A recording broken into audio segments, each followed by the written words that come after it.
O nosso entrevistado de hoje é o especialista em Direito para o Agronegócio, Danilo Vieira, e ele conta como evitar dor de cabeça com contratos como arrendamento, parcerias e até de venda. Sabe as dúvidas que você tem sobre holding familiar? Como organizar a documentação da fazenda e também dos imóveis? Ele vai responder todas elas hoje. Seja muito bem-vindo, Danilo Vieira. Este programa é um oferecimento de Viveiro Brasplante, semeando para alimentar o Brasil. Saiba mais em viveirobrasplante.com.br. A Catarinas T-Shirt também acredita no agro. Confira os modelos de camisetas exclusivos em catarinast-shirt.com.br.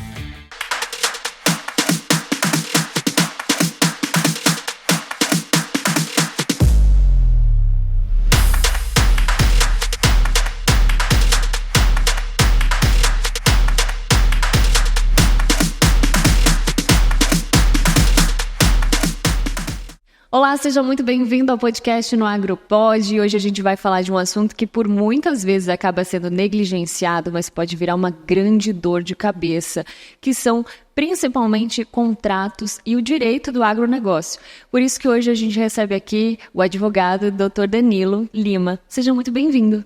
Oi, obrigado. Eu que agradeço o convite, viu? Fico muito honrado aí e desejo sucesso cada vez mais aí no seu quadro aí, tá? Que legal, muito obrigada. A gente agradece a sua participação.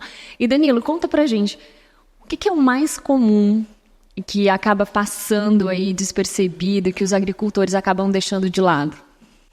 Então, Kétia, infelizmente a nossa cultura hoje, né, ainda é de fio do bigode, vamos falar assim, o verbal, né? Apesar da legislação ter avançado, apesar de hoje já ter tecnologia bem avançada também, muitos deixam de fazer contratos, né? E contratos tem que ter, porque é o que vai trazer uma segurança jurídica, né? Ou pelo menos relativizar e amenizar aí no futuro desses pequenos e médios proprietários rurais. Isso traz uma dor de cabeça em tempo real, mas principalmente quando acaba o famoso empurrando com a barriga, né? Se estendendo aí ao longo dos anos. Sim. Hoje em dia o contrato, você pode dizer, o cara deixa de pagar, por exemplo, você tem multas, né? Você tem outras penalidades também, juros, correção, né? Que podem trazer benefícios para o pequeno proprietário aí, no sentido de amparar algumas perdas dele, prejuízos. Então é por isso que é importante o contrato, sim. A gente está tentando levar essa cultura, né, de educação para os pequenos e médios proprietários, principalmente, né, que o contrato ele é necessário para que eles possam até mesmo crescer junto ao desejo deles de profissionalização, junto ao agronegócio. E esse contrato ele é mais comum não ocorrer quando é um contrato de arrendamento, por exemplo? Quais são os gêneros deles? Então, vou falar um pouquinho dos contratos, né? A gente hoje no direito ao agronegócio, existe os contratos, né, típicos e os contratos atípicos. Eu tenho uma experiência grande aí nessa parte de contratos. A gente já trabalhou para algumas outras empresas, como shoppings, do Polo Otávio, sindicatos, concessionários, enfim, empresas de fora do país, inclusive, também, na parte de contratos. Então, a gente tem essa expertise junto com outras demais áreas do direito. Hoje, o agronegócio, a gente pode falar que ela é uma área gourmetizada. Por quê? Porque não são só advogados generalistas que vão trocar aquilo ali. Tem que ser realmente um advogado que seja especializado naquilo ali. Ele tem que não só apenas conhecer de contratos, ele tem que também saber da legislação específica de cada fase da produção do agronegócio, vamos falar assim. Então, assim, hoje o agronegócio, em relação a essa cultura dos contratos, ainda está bem baixa. Então, a gente quer levar esse conhecimento para os pequenos e médios proprietários, para que eles possam, aí sim, a partir daí, começarem a fazer contratos e trazer uma segurança jurídica. Como eu estou te falando, o contrato típico, que a gente fala que são os principais contratos, com base no Estatuto da Terra, são o arrendamento e a parceria.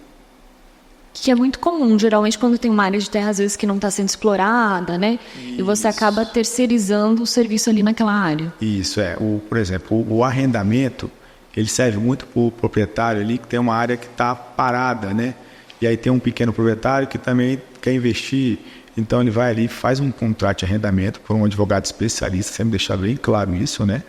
Para que não traga dano para ele. E com aquilo ali, arrenda aquele terreno, vai pagar ou em forma de espécie em dinheiro, ou ele também pode estar fazendo um contrato, sei lá, vai plantar café, soja, e vai pagar em sacos, né, de café e de soja. Enfim, aí é um contrato conveniente entre as partes, né, que vai ser feito por eles. Mas o arrendamento ele é muito utilizado, né, só que poucos fazem escrito, que é o contrato. Muitos fazem verbal e acabam lá na frente tendo um prejuízo ou tendo que judicializar para garantir o direito por não ter feito o contrato.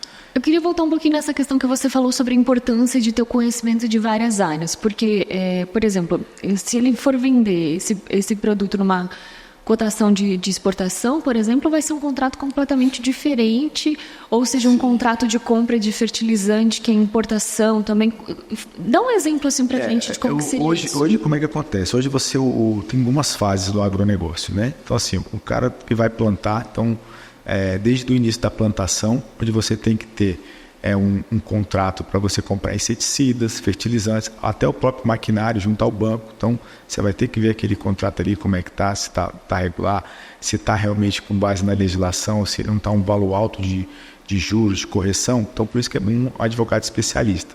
Então, tem a primeira parte ali, que é essa questão do contrato ali dos inseticidas, insumos, enfim. Depois você tem que fazer a plantação daquele ali, onde você vai também precisar de quê? De um pessoal, uma mão de obra, né? Que aí a gente vai passar pelos contratos sazonais, que é o quê? Trabalhista. Então você também precisa ter o advogado precisa ser especialista na área de trabalhista, né? Mais especificamente na legislação do agronegócio, que são, por exemplo, essa questão sazonal aí do plantio, até da colheita. Depois a gente tem uma outra fase que você vai fazer a transformação também daqueles, por exemplo, o leite vai virar um queijo, vai virar um requeijão, né, o óleo vai virar, a soja vai virar um óleo, enfim, também é um outro processo que você também precisa. Depois é a parte tributária também ali. Qual que é o regime que é melhor? É o lucro presumido, lucro real, no Oeste, é um micro, é uma LTDA, também envolve uma questão empresarial aí, né, de contratos, né, direito empresarial, onde você também tem que entender para você saber mexer ali no contrato empresarial do pequeno. Tem muitos que nem tem também contratos, né? LTDA, MS, são pessoas físicas, e isso acaba também, por essa negligência deles, acaba prejudicando lá na frente, até mesmo um requerimento de um crédito ao MOL ou ao Banco Safra, porque tem que ter um CNPJ, então isso aí ajuda bastante também, e não são todos que sabem disso, infelizmente. Por último, também tem a questão também ainda do transporte. Você vai colher, você vai ter que botar num transporte, você vai botar num galpão, depois você vai transportar para um estado ou para o outro. Então, tem mais uma vez contratos de transportes aí que tem que ser bem definidos, os termos. Vamos supor que tem uma chuva aí e o caminhão derrube. Quem vai segurar isso? Tem que ter contrato de seguro, né? Então, é bem específico isso aí. Então, tem também quando chega no consumidor final também, né? Tem que ter a venda direta. A venda direta também ali, né? Tem muitos hoje produtos que já têm a rastreabilidade, né? Inclusive do produto ali do QR Code, devido à informatização nossa aí, graças a Deus, né? Então isso também ajuda bastante. Então você vê que não é apenas só o plantio ali, né? Vai uma cadeia toda, onde você vai realmente precisar de um especialista em cada parte para você poder não ter, vamos falar assim, uma insegurança ou uma perda maior. Lógico que imprevistos acontecem, mas nossa intenção é amenizar, e sempre a gente gosta de trabalhar na parte preventiva, que é o quê? Evitar um prejuízo para aquele pequeno e médio proprietário rural. Eu achei interessante essa cadeia que você montou. Então, quando a gente pega, por exemplo, um produtor que ele está plantando soja, enquanto a soja está lá, ela é matéria-prima. Então, ele é um produtor rural. Teoricamente, ele está dentro da isenção lá de produtor rural. Ele está pagando o imposto de produtor rural. Se ele leva esse produto para o primeiro beneficiamento, ele já migra de regime. Outro estado, por exemplo, que cada estado tem uma legislação específica e tem uma carga tributária específica. Então, se ele sai, tem o ICMS, tem o ISS, então assim, tem alguns impostos que ele vai ter que pagar necessariamente. Então, dependendo para onde que ele vai, né, dá para a gente fazer uma planilha ali, um estudo específico para ver como é que ele vai pagar um imposto menor, né? Querendo ou não, diminuindo, se a gente diminuir porcentagens em cada fase da produção do agro, quando chegar lá na frente, isso faz uma diferença na cadeia do pequeno empresário e do médio, né? São os que sofrem mais, vamos falar assim. Não que o grande empresário não sofre, mas como ele já tem todo um apoio, todo um aparato, às vezes dentro da própria fazenda, né? Às vezes ele tem um RH ali, né, que já mexe ali, às vezes ele tem a grande maioria tem, pelo menos, né? Tem um serviço jurídico dentro da própria fazenda, tem uma contabilidade na fazenda, porque é muita coisa, então você tem que digerir rápido, tem que decidir rápido. E às vezes esse empresário, que é o dono, às vezes ele nem tem esse tempo para estar decidindo aquele negócio rápido. Então ele faz uma escala aí, talvez, ou, às vezes a gente fala que é horizontal, né? Ou vertical, onde uma apenas decide, porque tem que ter uma tomada de decisão rápida aí, dependendo. Então, assim, vai variar realmente de estado para estado, né? Porque, assim, por causa da carga tributária, cada um tem, para verificar realmente numa análise bem subjetiva o que seria a melhor estratégia para aquele empresário naquele transporte. E o caso do empresário, por exemplo, que ele tem, às vezes, a própria frota de veículos, ele já faz o próprio transporte. Então, talvez o ideal seria que ele tenha um CNPJ para aquela frota, para que ele entre em outra alíquota tributária, que diferencie mesmo que ele seja o produtor e que ele esteja transportando o próprio produto dele? A questão de ele ter uma frota ou não de caminhões, isso não vai, vamos falar assim, amenizar, né? O que vai realmente ser verificado vai ser quando passar ali vamos falar naquele imposto alfandegário ali, que você vai olhar a carga, você tem que mostrar a nota fiscal, enfim, e vai ter ali a emissão de uma nota de você ter que pagar ali. Então, realmente vai ser de estado para estado, porque 10 caminhões, então eu tenho que passar ali pela alfândega, vão ser emitidos os caminhões em soja, café, enfim. O que vai mandar mesmo é essa questão do transporte e número de cargas, e não da frota em si, né? Mas sim pelo passeio ali pelaquela parte alfandegária, que a gente fala, aduaneiro, né, também, que a gente comenta também, que é a mesma coisa. Então, às vezes, a mesma fazenda, ela precisa ter vários CNPJs para cada etapa. Não. Ela basta ter um CNPJ, né? Pode ser que ela faça ali um CNPJ. Muitas fazendas hoje estão fazendo, inclusive, a holding, né? Onde você pega como se fosse uma mãe e você coloca outra que administra várias outras empresas, né? Uma de transporte, uma de gados, às vezes de carro. Tem a holding patrimonial, que é só a caixinha, que você vai colocar ali os bens para administrar, diminuir imposto. Tem a holding patrimonial, a sucessória e a tributária. A tributária é para diminuir imposto também, que é o mais usado, patrimonial e imposto. E tem a sucessória, que é justamente para colocar os bens dentro daquela holding para poder virar cotistas. Então a família vira cotista e você, com algumas cláusulas, a gente consegue montar o pessoal fala muito em blindagem, mas não existe blindagem, né? A gente consegue amenizar, obstacularizar mais aí, colocar uns muros, vamos falar assim, para que demore mais tempo para chegar ali naquele empresário. Mas no sentido mais de proteção, não para o cara ficar fazendo ilicitude ou ilegalidade, né? Que é o que a gente não concorda, inclusive. E eu acho interessante isso que você falou sobre a sucessória. A gente vê alguns problemas de famílias que alguém acaba falecendo e acaba virando um problemão, a tal da escritura, do inventário, da distribuição das terras.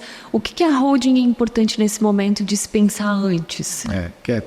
Realmente é bem interessante esse assunto e bem polêmico também, porque tem muitos, vamos falar assim, empresários aí, que eles têm poder de decisão em cidades pequenas, inclusive, né?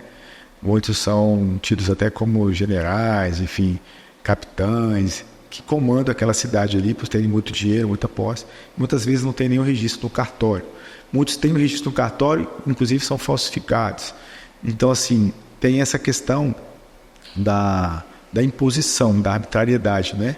E muitas vezes, quando ele morre, ele deixa as famílias, deixa as terras, e você tem que ser feito um inventário. Quando você vai procurar, tem que ter o registro daquela terra ali. Se não tem o registro, tem que passar por um processo de conhecimento que demora anos e anos, para poder aí sim abrir um inventário e fazer a divisão daquelas partes. Aí às vezes tem um vizinho que está de olho, aí vai para a briga judicial, fala que é dele, aí um fala que é do outro, enfim. Então, essa cultura, infelizmente, ainda tem bastante. A gente tem falado muito com pequenos e médios proprietários nesse sentido, né, de educação, que o registro também é importante. É uma segurança jurídica para eles próprios e para as famílias no futuro. Então, essa parte do inventário, ainda tem a questão dos impostos. O inventário hoje você vai pagar uma lapa, você paga o advogado, você paga mais a questão do imposto, né? Você paga ainda a questão dos bens que você vai ter que colocar e dividir, né? Enquanto que na holding você pega aqueles bens ali, geralmente que são declarados no imposto de renda, você coloca lá dentro e o imposto então não vai ser em cima do valor venal, muitas vezes vai ser em cima do valor que está declarado. Então, se uma terra hoje do cara, ele comprou lá 10 anos atrás 100 mil e hoje vale 10 milhões, ele não vai pagar em cima de 10 milhões, ele vai pagar em cima de 100 mil. Então, uma diferença muito monstra, né? Mas isso aí, lógico, depois de uma construção, a gente fala gourmetizada, né? Personalizada de cada empresário, para a gente poder levar. São horas de estudo, são horas de conversa, né? Às vezes tem um filho, às vezes tem 2 filhos, tem um filho bastardo, não quer entrar. É uma discussão bem complexa, mas a gente consegue fazer essa construção para proteger o patrimônio. Às vezes o cara quer botar ali um maquinário, quer botar um trator. A gente fala, mas você vai botar o trator, você vai vender daqui a pouco? Então não adianta você botar agora. Vai botar carro para quê? Geralmente a gente sugere que bote mais fazendas, né? Imóveis. Bens mais duráveis. Bem mais duráveis, isso. E dentro da holding também, a gente também pode trabalhar também nos contratos a questão dos acordos de cotistas, né? Que são os acordos feitos ali pelos irmãos. Eu vou ficar com uma fazenda tal, você fica com outra fazenda. Ou eu vou ficar com os carros tais, eu vou fazer a administração da fazenda, o prolabore, para cada um vai ser tanto, mas para mim vai ser tanto. A gente consegue trabalhar isso dentro do acordo do cotista, que é um outro contrato à parte, que às vezes não vai nem para o cartório, fica entre os beneficiários ali da holding, né, do contrato social que a gente fala. A gente coloca também, não quero mais o contrato, então não quero mais ser cotista, eu quero vender, não pode vender para um terceiro, é regra, não vai poder vender, nem se está na justiça, vai demorar também, não vai Ele tem que vender primeiro para quem está dentro da holding. Para quem está dentro da holding, para os irmãos. Aí você pode colocar preços também, você pode, o valor tudo bem, se for vender, vai vender para os irmãos, só que tem que vender por um X valor, sei lá, R$10 cada cota, não pode passar disso. Então, assim, tem mecanismos que a gente consegue trabalhar nisso. O pai morreu, ficou para a mãe. Então, a mãe continua administrando tudo aí. A mãe morreu, aí sim vai ser, a gente fala disparado aí o termo, para poder acionar os cotistas e ver quem é que ia gerenciar ou quem está gerenciando, que tem a maior capacidade ali para tocar, até para não poder perder aquele montante ali, aquelas fazendas, né? Isso é bom também, por quê? Porque quando você tem uma holding, é o CNPJ. O CNPJ hoje ele é mais forte que um PF. A pessoa física ela tem, sei lá, 100 anos de você morre, vamos falar, sendo bem, né? Bom assim com a pessoa, 100 anos. Hoje não, hoje pode passar de geração para geração. Então isso aí traz até uma credibilidade junto até o próprio banco de fazer um financiamento. De ter um histórico já, né? Ter um histórico, né? Você faz um financiamento maior, você consegue ver os produtos que tem ali dentro, né? Já sabe que talvez não vai passar ali por inventário, que não tem as dívidas, né? Sempre tem um dívidas, mas ali tem os bens. Então, isso também traz uma segurança jurídica para o banco e acaba facilitando para o pequeno, médio proprietário. E até porque se essa fazenda ela chega aí para o inventário, ela vai ficar quase improdutiva, porque a menos que a família tenha condições de bancar um plantio, ela não vai ter acesso a crédito bancário, né? Ela vai ficar ali imobilizada, vai ser um bem imobilizado. Então, essa preocupação com antecedência, eu acho que facilita muito a gestão, principalmente a sucessão, né? A gente tem um cliente, inclusive, que está no Mato Grosso, o pai morreu, ficou a mãe e os filhos, eles estão com esse problema lá. Tem dívidas, né, que tem que pagar. Ele precisa plantar para pagar as dívidas. E tem uma terra gigante, só que o que tem que fazer? Tem que pedir uma autorização para o juiz para vender uma pequena parcela da fazenda, né? Aí vai ter que fazer uma demarcação para vender aquela pequena parcela e poder pagar os valores para aí sim poder pagar o imposto, poder dar continuidade no inventário, porque senão ele trava, suspende e aí para tudo. Então a pessoa às vezes tem um patrimônio grande, mas está ali parado porque tem que necessariamente pagar os impostos, os encargos e às vezes não tem pelo valor daquele imóvel ou do valor do patrimônio que está sendo discutido no inventário. Quando ocorre, por exemplo, da família não ter a holding nesse caso, onde que cabe o uso capião, por exemplo, da propriedade daquela área de terra? Então, o uso capião, a gente tem que preencher alguns requisitos, né? O uso capião rural, né? Para você poder ter direito a disputar isso aí em juízo. Geralmente você vai em justiça. Você não consegue fazer administrativamente ou amigavelmente, né? Isso tem uma briga. Mas esse é um ponto que demanda bastante informação, né, que a gente pode estar abordando. Eu falei para você em um outro momento, a gente pode falar de uso capião, que são assuntos bem interessantes, a reintegração de posse, a emissão de posse e outras judicializações, né, por pequeno e médio proprietário rural. Geralmente essa questão do uso capião são mais os pequenos proprietários, né, que tem uma terra livre, aí entra, aí está querendo aquela ali que não está produtiva, tem que ver se é produtiva, tem que ver o tempo que ela está parada. Então são requisitos realmente que a gente adentrando para explicar de uma forma mais detalhada seria mais interessante. Mas em princípio é isso. Você tem que judicializar e tem que preencher alguns requisitos da lei para você ter direito, aí sim ter o reconhecimento daquela terra, tem que estar lá dentro. Então é um processo complexo. E quando, para fazer a holding, a escritura desse imóvel, essa terra, ela já precisa estar muito certinha, né? As coisas precisam estar organizadas. Sim. Não tem como pular essa etapa, né? E como que faz a organização dessa documentação? Então, muito importante isso aí que você falou, viu? Porque assim, hoje em dia, infelizmente também, a gente até pega alguns clientes que trazem a documentação toda certinha. A gente cara, obrigado, fica feliz, né? Mas outros traz amassado, rasgado, não sei o que, tem que pedir segunda via, é embaçado. Então, assim, a documentação, ela é a porta para a entrada da judicialização, às vezes, ali que você está precisando. Então, a documentação tem que estar muito bem regularizada, muito bem feita. Porque o juiz ele vai analisar e vai dar uma liminar ou vai dar uma sentença com base nas provas documentais, muitas vezes. Então, se a gente junta um documento ali que está embaçado, que está rasgado, né, que está ilegível, não adianta. Né? Então, assim, essa parte da documentação é importante. Inclusive, tanto por um inventário como uma hold, né? A gente tem um checklist que a gente mostra aí na hold, assim, a gente vai fazer tantas horas, vai precisar uma média, né? De tantas horas aqui para a gente montar aqui, vamos falar, uma estrutura personalizada para você. E a gente cobra X reais de valor ali por hora para a gente estar organizando isso. Então, com esse base nesse checklist, a gente vai conversar com a família, vai saber quantos bens imóveis você tem, carros, né, apartamentos, se vende gado, se tem, o que ele vai querer botar, quantos filhos tem, né, se os filhos são casados, se não são casados, né, a questão também não só da documentação, mas tem que estar tudo registrado. Então, se tem uma seção de direito de uso, às vezes está até ali no cartório, mas não é propriedade, é posse, não vai entrar. Tem que ser propriedade, porque existe a diferença de propriedade e posse, né? Propriedade, quando você imóvel é seu realmente ali, está registrado em cartório. Você tem uma escritura registrada. Uma escritura pública, já aparece seu nomezinho, né? Tudo bonitinho lá. Seção de direitos, tem o Aquetre, passa para o Danilo, uma fazenda, enfim, especificamente ali, e a gente vai para o cartório e faz só o reconhecimento de firma e assina. Isso é a seção de direitos, então é a posse, né?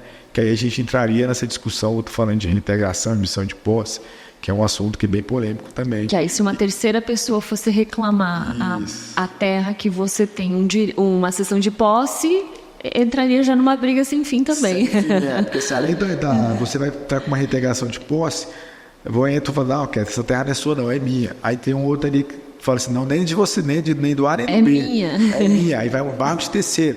Então, o processo que pode virar longo. E hoje, infelizmente, nossa justiça ela é morosa, demora bastante tempo, e muitos advogados e muitos proprietários, né, se beneficiam disso, né, pela questão dessa morosidade. Então, daqui que vai sair uma sentença, às vezes a pessoa até já bateu as botas, né? Aí vai ficar quem? Para os herdeiros, para os filhos, até às vezes para os netos, né? Então, é bem complicado essa parte aí de ações judiciais também. Se aqui no TJDF as coisas andam até relativamente rápidas, mas quando a gente fala de outros estados como Goiás, Minas, Mato Grosso, né, além das custas serem muito altas, para você ter ideia, as custas do Goiás são uma das custas mais caras do Brasil. Pelo valor do imóvel ou não é relacionado? Não é relacionado, é relacionado ao valor da causa mesmo. Então, assim, isso aí já traz, porque a gente pede muita justiça gratuita, mas os juízes eles não dão. A maioria deles, pelo menos. Proprietário rural, uma fazenda grande, não vai dar justiça gratuita. Não sei que você pode por outras várias formas aí que a pessoa realmente não tem direito ali, por exemplo, está no inventário, né? E vai discutir uma reintegração, uma missão de posse ali de alguma terra, e aí a gente coloca alguma documentação. Mas as custas do Goiás, elas são muito caras. Então, uma última ação recentemente que a gente fez aí, a gente pagou para o cliente, que fica por conta dele, foi 7 mil de custos judiciais. Aqui em Brasília, você vê o teto que está em 600 a 700 reais. Nossa, muita diferença. Isso é porque era uma causa de acho que foi 170 mil reais. né? 7 mil reais só de custos de processo em uma causa de 100 mil reais. Custos processuais. É quase 10% do valor total da causa. Assim, no final tem a correção ali do valor da causa, né? E, então, assim, acho que, se eu não me engano, não sei se agora eu não lembro, agora me fugiu aqui a porcentagem. Cada um tem uma porcentagem, né? Mas você tem ideia, assim, uma ação, se for de 1 milhão, ela vai ser um valor bem mais. Lógico que tem um limite, tem um teto. Uhum. Acredito que tem um teto que não aqui no TGE. Eu nunca peguei um que a gente passou o teto, para dar uma referência nesse sentido. Mas aqui em Brasília o teto é 600 a 700 agora. Mas isso acontece porque os tribunais são regionais, ou seja, a jurisdição é de cada estado, ela não é nacional. É, de cada estado. Aqui ainda a gente tem uma jurisdição da União, porque o TJ é vinculado à União Brasília, né, BF. Então, os juízes são pagos pela União, enfim. Então tem essa questão aqui, mas mesmo assim a diferença é grande. Não só aqui, em São Paulo é 1%, em outras capitais também as custas são bem elevadas. Aí acaba você fazendo com que o proprietário pense várias vezes antes de entrar com a ação. Inclusive até a questão dos honorários comerciais, né? Por isso que a gente trabalha muito nessa questão preventiva, de dar educação ali para o nosso cliente, para passar o conhecimento para ele que não judicialize. Claro, quando não tem como deixar de judicializar, a gente judicializa, mas já sabendo de todos os prós e os contras. Se você entra com uma ação de 500 mil reais, a lei do CPC fala que vai pagar de 10% a 20% de honorários comerciais para quem perdeu. Então, se o autor entra com uma ação, pede, além dele não ganhar aquele valor, ele vai ter que pagar de 10% a 20%, dependendo do grau do recurso, mais as custas. Mais as custas que provavelmente, se for o outro que entrou com a ação, né?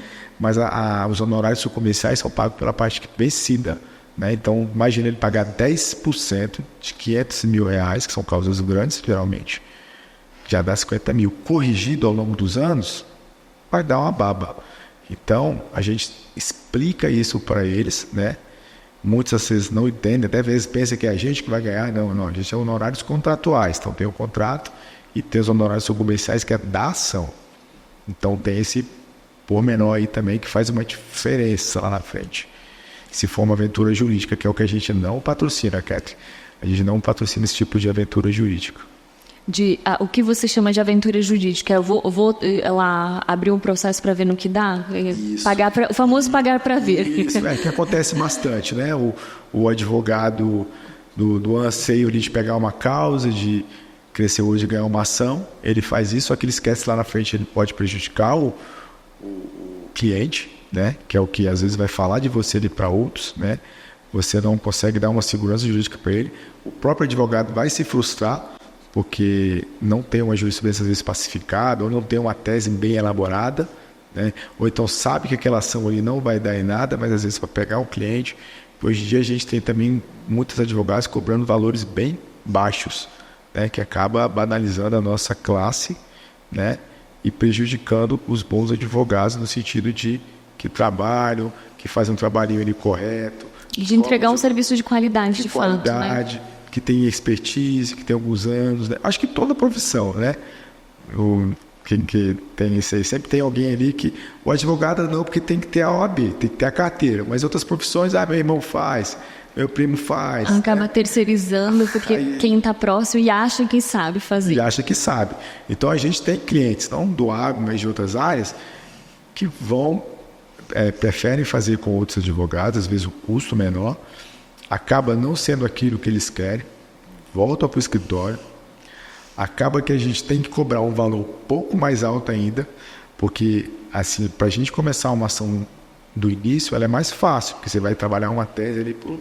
Você já cria a tese, né? E você defende a sua tese. Ali você tem que justificar a tese anterior. A tese anterior, você tem que refazer, é um negócio muito complicado. E o cliente não quer saber se você está te contratando ali para você ganhar aquela ação, né? E a gente depende de análises subjetivas. A jurisprudência hoje ela é bem dinâmica, né? Ela muda tudo. Pode ser que uma ação hoje que tenha uma decisão favorável, pode ser que daqui a um ano não tenha mais. Eu lá no escritório mesmo, a gente já pegou ações de pai e filho, que a gente distribuiu, caiu em várias diferentes, com juízes diferentes, a gente só mudou de valores. A tese é a mesma, que um juiz deu e outro juiz negou. Aí o cliente fala assim para você: por que ele ganhou e por que eu não ganhei? Você fala o quê? É muito subjetivo, né? É muito. Cada juiz tem uma bagagem cultural, cada juiz tem um entendimento, né? Cada tribunal tem um entendimento. Então, assim, é muito complicado. Hoje a jurisprudência poderia ser um pouco mais unificada nesse sentido, que facilitaria para todo mundo. Mas já tem tido bons avanços nesse sentido aí também, graças a Deus. Eu acho interessante isso que você fala, depois que o problema já está acontecendo, mas a gente pode olhar um pouquinho antes também, antes do problema, né? E aí eu quero chamar a atenção para aquele... talvez o próprio agricultor que está querendo investir, ampliar, comprar mais terra, ou a gente vê muito assim, as pessoas que são já bem-sucedidos na profissão, querem comprar um pedaço de terra para ter um sítio, na empolgação, que acha o sítio bonito, acaba não levantando toda a documentação lá e depois vira um problema, né? Quais são os pontos principais de analisar essa documentação antes de fazer um investimento nesse sentido? Então, primeiramente, procurar um profissional capacitado, habilitado, que mexe com aquilo ali no dia a dia também. Porque, por exemplo, talvez aí um corretor ajudaria bastante, né? Porque ele sabe ali o trâmite do cartório, ele sabe ali quais são os documentos, ele mexe com o corretor da área rural, porque tem muito corretor da área urbana, a gente sabe que tem algumas coisas que são bem diferentes, né? Que nem o advogado que é especialista em criminalista, ele não vai entender talvez aí a parte trabalhista, né? Recursos são menores, né, da área civil, então tem que ser especializado. Esse corretor, ou um advogado habilitado também, que saiba mexer com isso, vai te ajudar ali. Vou precisar que você traga para mim o certidão de ônus do seu imóvel, né? Histórico ali, né? Que passou para quem, que consta realmente o nome dele, que a propriedade é dele.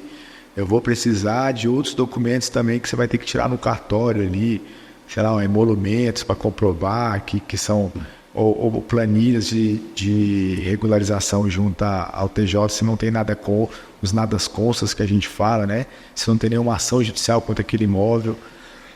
Isso aí é bem importante, porque se tem uma ação ou se tem uma disputa de inventário, às vezes você vai comprar um imóvel, que acontece bastante, e o imóvel está em inventário. E eu sugiro sempre para o meu cliente, não compro.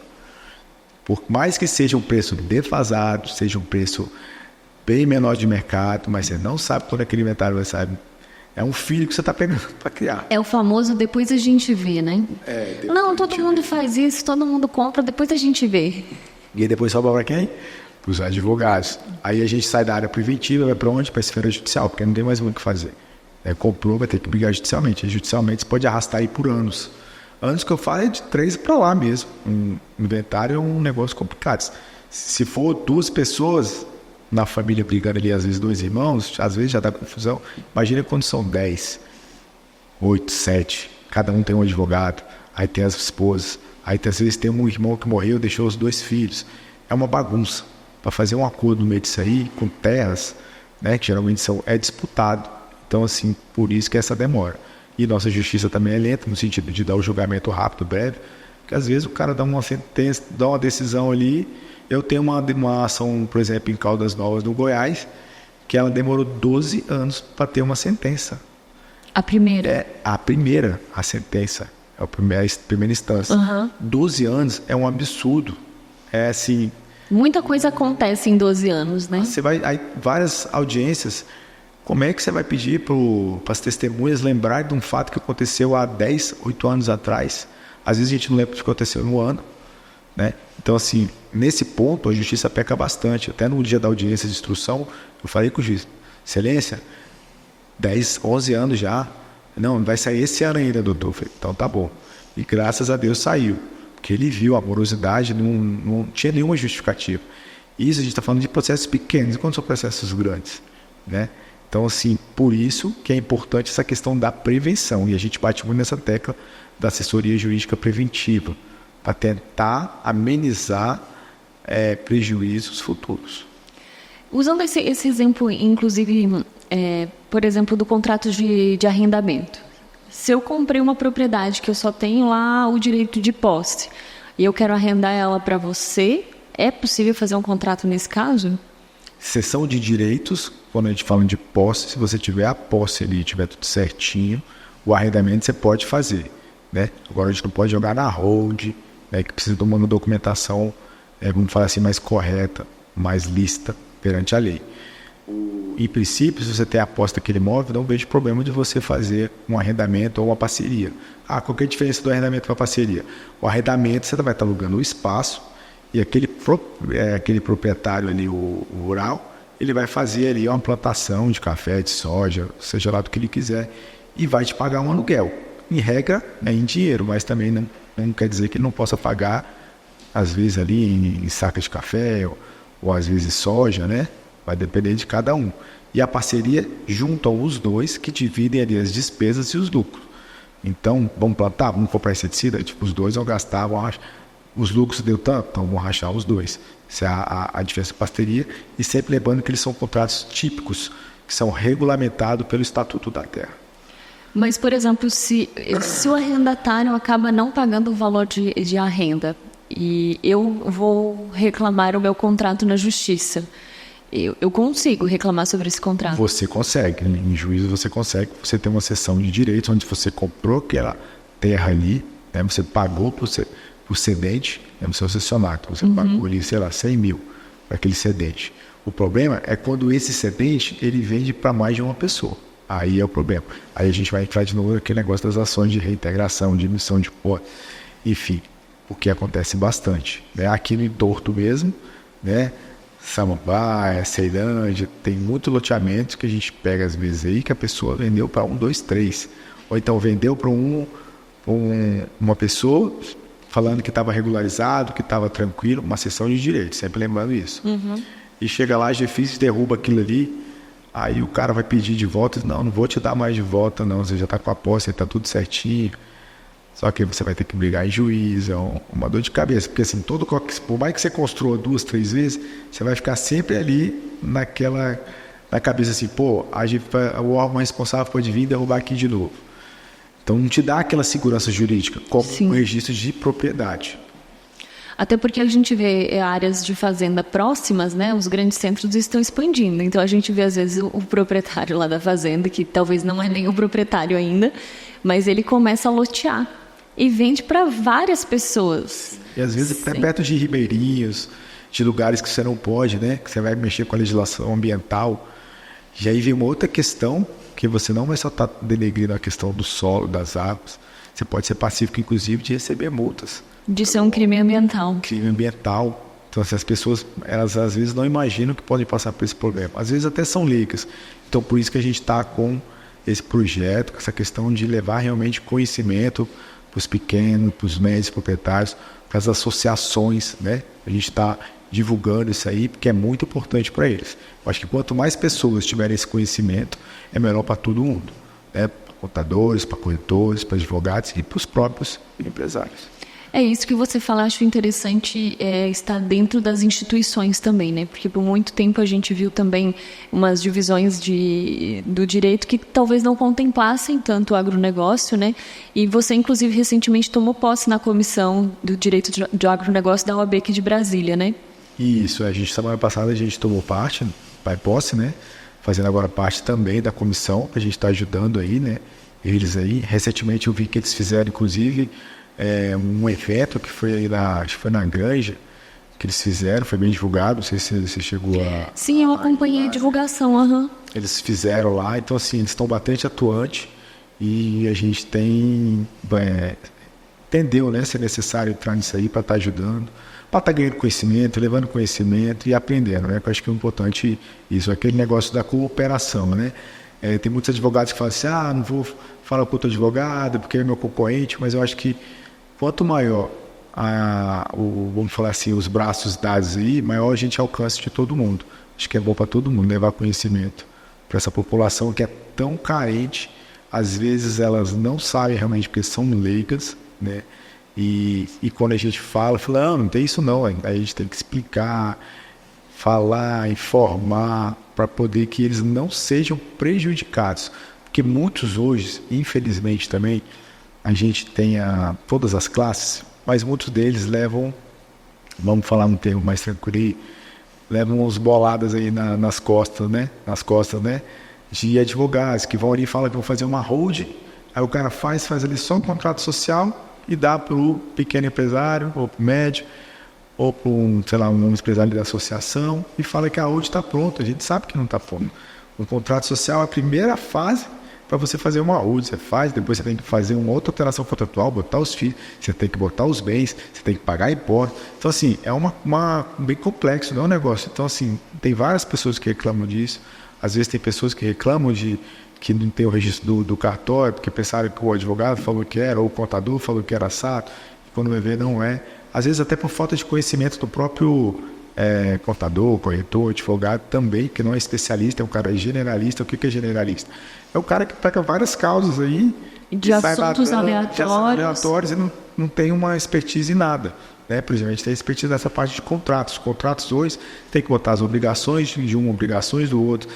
Hoje você tem que botar cláusulas de confidencialidade, né? Você tem que botar cláusulas de LGPD, né? Que é a Lei Geral de Proteção de Dados. A de não competência, que a gente fala no compete, porque às vezes o cara pega ali o know-how de um, pega um do outro, aí sai dali e já vai fazer uma concorrência direta com ele no mesmo lugar. Quebra, às vezes, a outra pessoa que vai fazer um valor menor. Então, essas cláusulas, elas são de suma importância. Às vezes, elas não impedem tudo, mas elas relativizam e amenizam bastante. Até para coibição mesmo da outra pessoa que está pensando em agir de má fé, já fica assim, opa, aqui eu tenho que ter uma multa aqui de 100 mil, 200 mil, né? Então, assim, a gente coloca também multas nesse sentido para garantir que aquele contrato seja assegurar todos os direitos. Isso que você fala é bem comum em qualquer profissão, né? Infelizmente, a gente tem os bons profissionais, os mal profissionais, e acaba gerando essa desconfiança, né? Naturalmente, o agricultor, ele é um ser desconfiado, né? Ele já tem essa desconfiança, assim. Então, eu acho que é por isso que demorou tanto tempo para buscar esse desenrolar mesmo, né? Essa documentação e resolver, porque já era do meu pai, na época do meu pai era assim, então pode continuar sendo assim, mas as coisas mudaram um pouco, né? Mudaram bastante. Hoje você tem Hoje você não precisa nem assinar aqui, faz PDF, né? O cara que tem uma internet... Assinatura digital. Você tem o GovBR, tem o Serasa, tem vários outros certificadoras, né? É lógico que tem que ter a autenticidade dela ali, né? Às vezes a gente pega algum contrato que não tem a data, que não tem escrito, não tem validade. Então tem que ser igual o ICM regulamenta, né? Então tem que ter a chavezinha ali, tem que estar tudo certinho. Mas o cara não precisa nem sair da fazenda.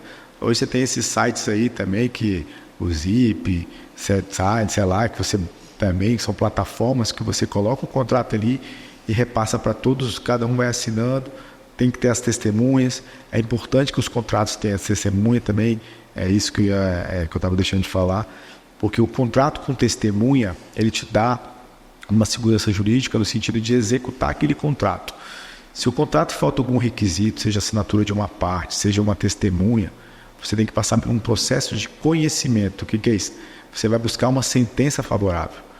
No sentido assim, é favorável ou é negativa. Quando o contrato ele já tem todos os requisitos preenchidos, como esses que eu estou te falando, ele já vira um título executivo. E aí você já consegue executar ali, vai uma penhora na fazenda, uma penhora de alguns bens, ou na conta judicial do CNPJ da fazenda, que é o CISBAJUD. Então isso encurta caminho também. Então por isso que é importante sempre ter o auxílio de um profissional capacitado. Já economiza uma etapa da dor de cabeça, né? Sim, porque muitos pensam assim, não vou fazer contrato não, vai dar tudo certo. Mas quando não dá, aí vem com contrato verbal, tá? E como é que a gente vai fazer? Você vai ficar sempre a depender de um terceiro, que a gente fala, né? Que é o Estado, que é o juiz, que representa o Estado. E eu não gosto de depender de terceiro, não. A gente trabalha nesse sentido realmente para depender dos documentos que a gente vai produzir em favor do cliente. Porque quando você vai depender de um terceiro, é uma análise subjetiva. Ele pode tanto te dar favorável, como não dar favorável. É igual um acordo judicial. Quando você está em uma ação judicial, a gente sempre sugere que faça acordo. A gente é recordista em fazer acordo lá no escritório por causa disso. Porque a sentença imposta pelas partes, ela é no mínimo melhor do que uma sentença imposta por um juiz. E mais rápida que também. Que não sabe o dor de cada um, não sabe o suor, o gasto que teve, e bem mais rápido. Você vai ter paz, vamos falar assim, né? Porque uma ação judicial levando anos aí, você fica às vezes até sem paz, aí não dorme. A gente sabe que tem cliente que não dorme, fica preocupado. Posso responder por crime ambiental. Estou respondendo. O que eu faço? Aqui já era, porque aí você tem que plantar mudas. Às vezes o cara tem que plantar 1000 mudas ali naquele local onde ele desmatou, ou ele constituiu irregular.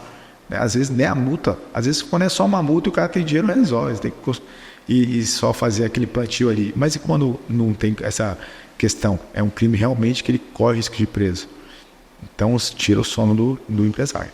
E como que vocês trabalham para fazer, por exemplo, um acordo judicial e evitar que entre nesse processo? Quais são os pontos aí que você acaba... Então, o preventivo é antes da judicialização, que a gente fala, né? A gente vai procurar as partes, né? O cliente vai falar como é que está a situação, se ele é credor ou se ele é devedor. A gente procura a outra parte, faz uma proposta de acordo, razoável também, porque se você vai fazer uma proposta indecente, é melhor você nem fazer. Você acaba até gerando um pouco mais de vontade do cara nem fazer o negócio com você. Então a gente faz uma proposta, né? Espera a contraproposta e vai tentando ajustar, né? Esse é o preventivo. Quando já está judicializado, a gente também sempre busca. Geralmente, quando essa questão do judicializado, são processos que vêm para o escritório e a gente tenta fazer esses acordos no meio da ação, então já quase no final. Tem muitos que a gente faz no final, poderia ter sido feito lá atrás, acaba sendo feito lá na frente. Vive todo esse desgaste. Teve todo o desgaste, às vezes só por quê? Por orgulho de uma das partes. A gente vai explicar, mas eu quero lascar ele mesmo, quero botar ele na justiça mesmo, mas você vai pagar mais caro de advogado do que você vai receber. Mas a pessoa às vezes quer, então, mas a gente vai faz todo esse trabalho contextual, né, de amenização, de custos também, porque às vezes quando dói no bolso do cliente, né, ou da outra parte, aí ele vê, não, realmente. Ou então a gente fala, você vai receber, agora você tem que receber tanto. Ou você quer receber igual um precatório, ele quer 10 anos. Né? Porque vai ter, aqui a gente tem R$1.000 por ano, né? Vai saber qual que vai ser a sentença. Às vezes a gente faz um acordo ali de Casas Bahia mesmo. O cara, querendo ou não, eu fiz um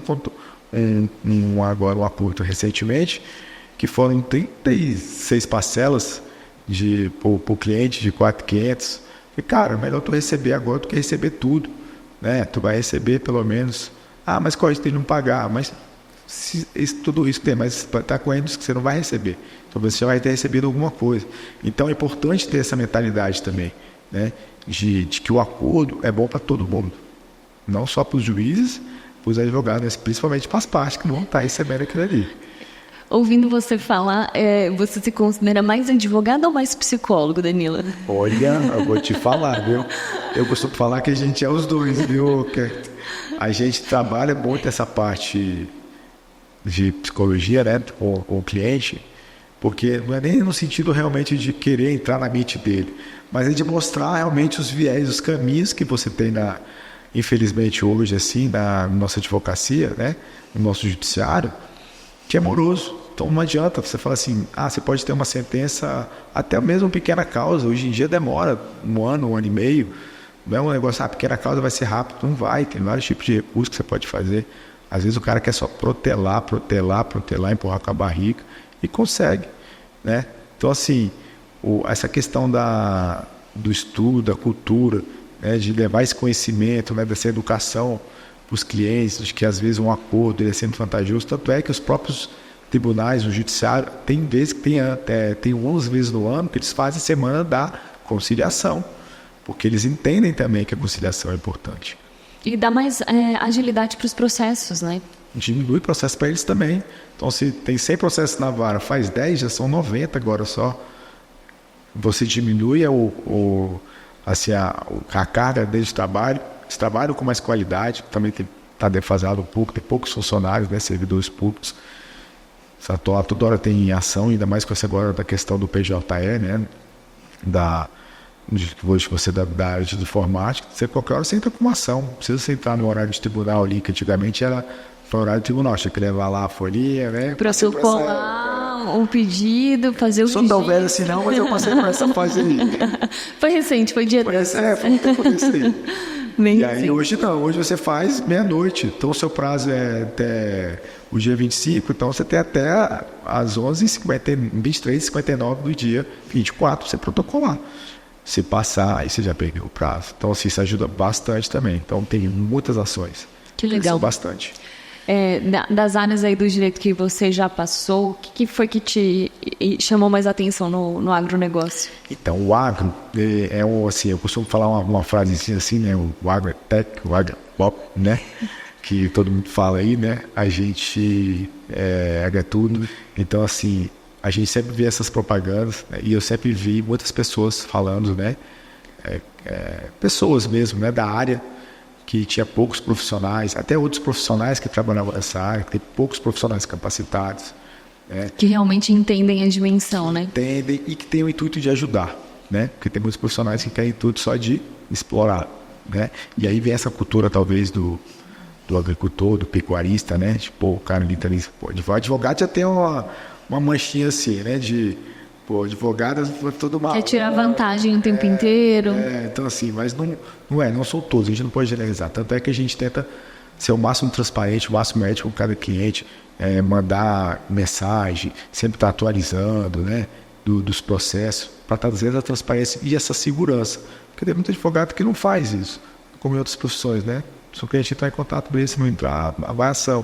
Mas a gente tenta desmistificar um pouco isso aí. Mas, assim, essa questão dos contratos, que é uma área que eu gosto bastante, por eu já ter passado nos Correios, terminais de contratos, a gente trabalhou só para os contábeis, a gente trabalhou já para o, como eu falei, sindicatos, a gente trabalha com transportadora, com colégios, a gente já trabalhou com vários tipos, que todos têm que ter um contrato bem elaborado, contrato bem feito. Hoje, ainda mais agora com essa questão da LGPD, né? Se você traz dados sensíveis, né? Por exemplo, se eu pego um contrato aqui com você e pego o seu CPF, né? Seu dado, às vezes você tem um filho e vai botar aqui também, é dado mais sensível ainda, tem que ter cuidado. Isso vaza, a empresa tomou prejuízo, uma ação judicial da pessoa que teve vazado. Então tem que ter muito cuidado, então tem que ter uma cláusula de confidencialidade, você tem que ter as obrigações de cada um bem definidas. O arrendamento vai ser como? Eu vou fazer isso, vou fazer aquilo, eu vou plantar isso, vou plantar aquilo. Tem o prazo, é prazo determinado, é para o prazo indeterminado, né? Vai ser em reais, vai ser em sacos. Vai ter uma questão, se não for em reais, pode ser em tantos sacos. Então, assim, isso aí é importante estar no contrato, porque o que está no papel não tem nem argumentação, né? Apesar de a gente ver que já é tão subjetivo, então quanto mais específico o contrato for, menos chance de interpretação para o erro, né? Menos chance, porque está ali no contrato, não tem dar. Às vezes, lógico, você vai ter que levar para o judiciário para ali o juiz interpretar aquilo ali, né? Aí, às vezes, você precisa de uma prova testemunhal, mas geralmente nesses casos é só a prova documental, realmente, né? Então, por isso que tem que ter esse cuidado, esse máximo de cuidado, porque quando é um verbal, vai fazer assim, assim, assim, assado. É um ano, né? Aí passa 2 meses, aí um briga com o outro. Pronto. Aí já quer desfazer o negócio, aí vai fazer como? O cara investiu ali na terra. Ele vai ter que investir, vai ter que comprar insumo, vai ter que comprar inseticida. Ele vai ter que, às vezes, contratar uma pessoa para fazer aquele trabalho. Então, ele vai ter gastos. Então, ele já está fazendo o cálculo para ele, lá na frente, ele pegar, tirar esses cálculos, os gastos que ele teve desses cálculos, pagar o arrendamento e sobrar o negócio para ele poder fazer o quê? Reinvestir, né? Aí às vezes você vem pela questão lá às vezes não deu ruim ali, então tem que pegar um empréstimo ali com o banco. Empréstimo, a gente sabe que empréstimos hoje dos bancos são altíssimos. Às vezes ele não consegue pegar ali pelo Safra, tem que fazer um privado, ou então já passou o crédito do Safra que ele podia receber. Então às vezes tem aquelas cláusulas bem pequenininhas ali dos bancos. Muitas vezes a gente não vai conseguir tirar algumas cláusulas, que são as cláusulas leoninas, padrões dos bancos também, mas a gente consegue falar, tá correndo isso aqui, ali, vamos fazer assim, vamos fazer assado, ou então vamos fazer com outro banco, né? Ou então vamos tentar aqui. Então a gente consegue dar esse norte. Ter essa estratégia, principalmente, para evitar dor de cabeça lá na frente. Amenizar seria até uma palavra mais correta aí porque assim, o risco sempre vai ter, né? Todo negócio feito vai ter um risco, né? Fizer uma ação judicial, tem o risco de ganhar e de perder. Então, assim, mais lógico que geralmente a gente tem um parâmetro jurisprudencial, né? A gente não olha só ali a legislação, a gente olha a jurisprudência, a gente olha outras questões e volta para ver como é que está, para a gente não entrar naquela questão que eu falei de você de aventura jurídica. Legal. Danilo, então, assim, se a gente pudesse resumir em 3 pontos. Antes de você fazer um contrato, ou antes de você entrar como parte em um contrato, quais são os 3 pontos principais que você sugere de atenção, assim, especiais? Primeiro, olhar a documentação, né? Se a documentação está ok. De qualquer coisa que eu vou fazer. No arrendamento tem que saber se o cara tem a propriedade, se ele tem a posse. Às vezes é o sobrinho do dono que está fazendo ali, porque o cara viajou e quando você vai ver, então tem que ver isso aí. Essa documentação tem que estar certinha. Né? A questão do planejamento, né? Do que você vai gastar ali na frente também, questão de impostos, né? Também importante também. E muitas vezes também a questão do contrato com o banco. Às vezes a maioria deles também não tem aquele valor ali para expendiar ali já no começo. Então tem que fazer também um empréstimo. Então tem que ter cuidado com essa questão do empréstimo para ver há quanto tempo você vai fazer esse empréstimo, fazer um trabalho ali de realmente se aquilo ali vai ser viável, se não é, né?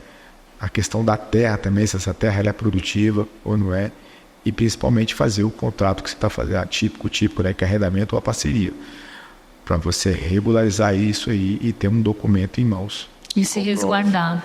Que comprova que você fez aquele arrendamento ou a parceria, no contrato atípico, né? Tem outras formas que são os atípicos aí, que é o comodato, tem o leasing, tem o capão, o FICA, que eles falam, né? Que é quando tem de pastagem, que é, por exemplo, quando todos eles vão fazer ali, tem várias fazendas juntas, só que tem os animais, por exemplo, querem passar de uma fazenda para outra, aí faz uma área ali que todo mundo pode fazer, aquela passagem, pode comer, às vezes um tem a propriedade, o outro tem os animais, aí tem um contato específico que o dos animais vai poder usar aquele pasto ali para comer com uma comida de qualidade, ele vai receber um valor. Então, assim, tem vários contratos que a gente pode colocar dependendo de cada, vamos falar, estratégia aí de cada ramo que cada um quer fazer, né?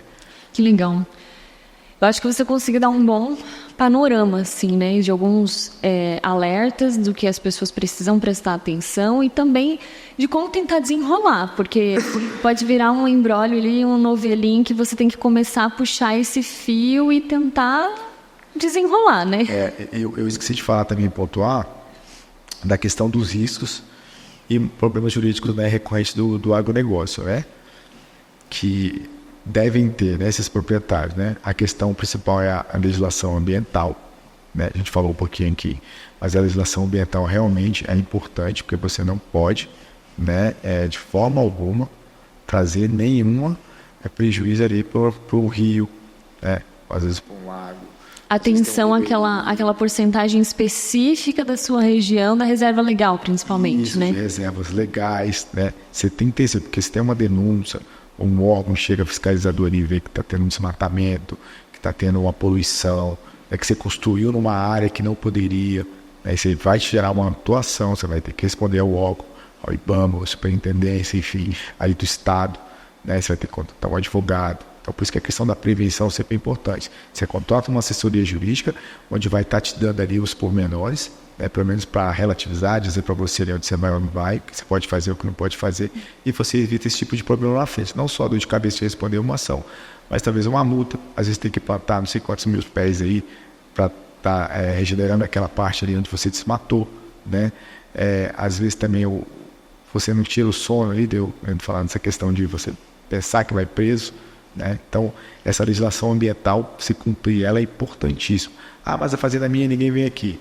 Mas quando a gente está incomodando, quando a gente está produzindo, sempre tem alguém ali para fazer uma denunciazinha. A insegurança jurídica também, né? A insegurança jurídica seria do risco de você não cumprir as formalidades legais ali, talvez de um contrato, talvez ali dessa questão da legislação ambiental, da logística, né? Tem a logística de um transporte também.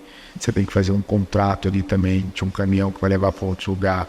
Tem a questão tributária que a gente já falou, a questão sazonal, né? Que vai contratar porque você vai contratar o cara ali para colher 1 mês, 2 meses, 3 meses.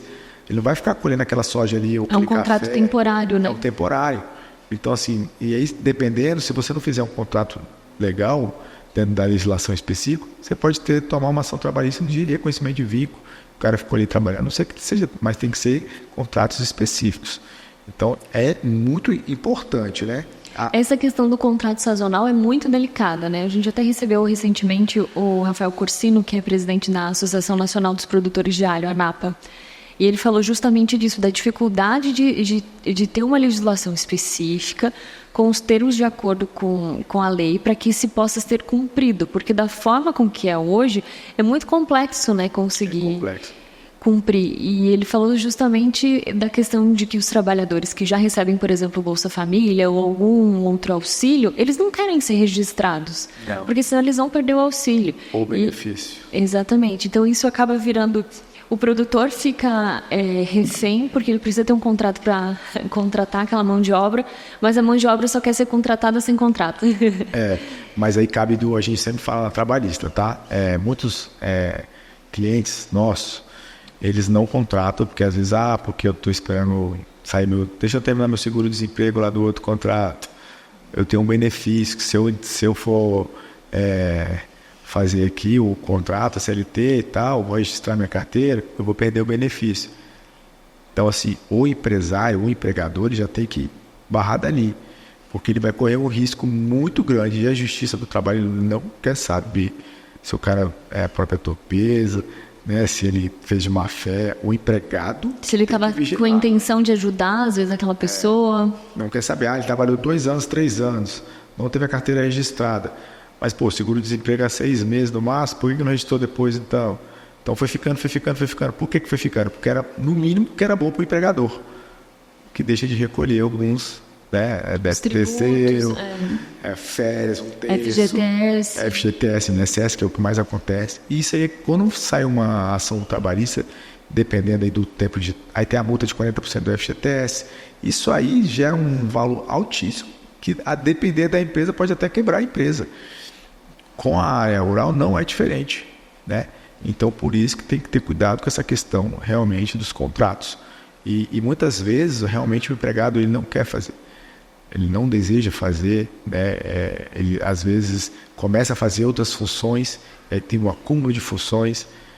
Então, assim, aí fica mais fácil para ele. Vem um advogado ali, conversa com ele, fala que ele tem direito, é lógico que ele vai ajuizar a ação. Às vezes, ali é 1 ano que ele está parado, aí 7 meses, 6 meses. Então, para ele, às vezes, válido, né? Essa situação em específico, existe até um projeto de lei que já foi aprovado na Câmara e está indo para o Senado para permitir a contratação no caso de algum auxílio do governo, porque aí atrairia, inclusive, essa pessoa ter uma segunda renda, né? Mas a gente sabe que, assim como o processo judicial, o processo legislativo é tão burocrático e moroso quanto o judicial. Mas ele já passou essa etapa da Câmara e está em tramitação no Senado. E aí o que a gente precisa? De uma bancada política, um movimento político que vá lá e queira desarquivar esse projeto e colocar ele na pauta, né, para de fato ser discutido. Por quê? A legislação está muito ultrapassada nesse sentido, né? E a gente sabe que ela precisa se adequar, mas precisa se adequar de uma forma que seja fácil para todo mundo, né? Porque tem que ter uma pressão, né, do pessoal da área rural, né, do agronegócio, né? Já tem tido uma pressão até maior mesmo com deputados e senadores, né? Hoje em dia, por exemplo, essa questão da legislação, já teve reforma trabalhista, estão tendo o negócio da reforma tributária, tem os tipos de reforma previdenciária, que sempre está mudando também, senão o Brasil vai cair, vai quebrar, né? Então, assim, essa reforma das legislações infraconstitucionais, esses específicos que a gente fala, elas também são importantes, né? Você pega, por exemplo, o contrato, o cara que ele faz ali do agro, que ele vai fazer ali várias fases da cadeia, mas ele quer fazer um transporte que não é de um estado para o outro, ele vai exportar. Então, vai levar até o porto, por exemplo. É uma legislação mais específica, vai passar por uma questão alfandegária também, que vai para um outro país. Então, é uma legislação muito específica, você vai navio. Então, assim, vai passar de um país para o outro. Então, se a pessoa não sabe e não conhece aquele direitinho, que às vezes é questão de dólar, em euros, quando vem a conta, vem 6 vezes mais ou 5 mais, né? A gente já teve com um cliente de transporte, né? No caso, de transporte de imóveis residencial, que infelizmente ele caiu nisso aí e a conta veio em dólar. Então, assim, era 5 vezes maior.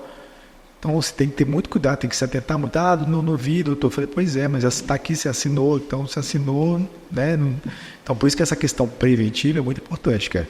Então, a gente levar o conhecimento para que eles possam estar despertando isso, né? Que, assim, o dinheiro que eles ganham, o dinheiro é suado, e quanto mais segurança jurídica, quanto mais tiver, vamos falar assim, fechado aí os nós, né, a gente amarrar esses contratos, melhor nem sempre você vai conseguir tudo, mas diminuir aí o prejuízo, pelo menos. Esses seriam os pontos principais, então, estar muito atento, né, ver essas questões jurídicas, documentais, e também entender em que ponto da cadeia você está, né? E para onde você vai levar o seu produto, porque não é só entender onde você o seu nicho. Isso que você bem trouxe o exemplo da exportação, por exemplo. Você tem que entender do processo em si, né? Da cadeia inteira. O processo todo, porque geralmente o pequeno, ele é um médio, né? Assim, ele consegue fazer algumas coisas, não fica só ali, só no arrendamento, ele vai fazer aquele produto e vai vender para a Ceasa, por exemplo. Então, ele vai ter que ter um contrato de inseticida bem feito, porque às vezes o pessoal te dá um contrato ali, de um inseticida ali que era para ser 100%, veio 60% para matar as bactérias e os produtos, os reagentes ali, né? Para matar aqueles... A composição do produto não era adequada. Não era adequada. Então, o que acaba acontecendo com isso aí? Tem prejuízo na lavoura. Tendo prejuízo na lavoura, você não vai ter o número de que você pensou ali que você ia ter para vender. Então, um contrato bem elaborado ali, se não for um inseticida adequado, isso tudo e tal, pode gerar uma indenização que vai compensar depois ele sair. O prejuízo dele até para ele pagar os outros fornecedores, insumos, né, que ele fez um contrato ali de insumo para contratar para vender. Depois ele fez um contrato também que o cara que vai pegar ali vai fazer a colheita, depois vai fazer o transporte para um estado ou para o outro. Então, assim, tudo é contrato, né? Hoje em dia você tem que ter contrato. Se você não tiver contrato, você vai estar dependendo da boa-fé sempre do outro. Eu quero dizer que eu não assinei nenhum contrato hoje, tá? Parabéns. O contrato aqui o nosso foi no fio do bigode. Foi a moda antiga. Mas eu fiquei muito honrado com o convite, viu? Que legal, eu fico muito feliz também. Acho que é um tema muito relevante, que a gente não vê, de fato, o mesmo nível de discussão que a gente vê de outras áreas do agronegócio, né? Dessa preocupação.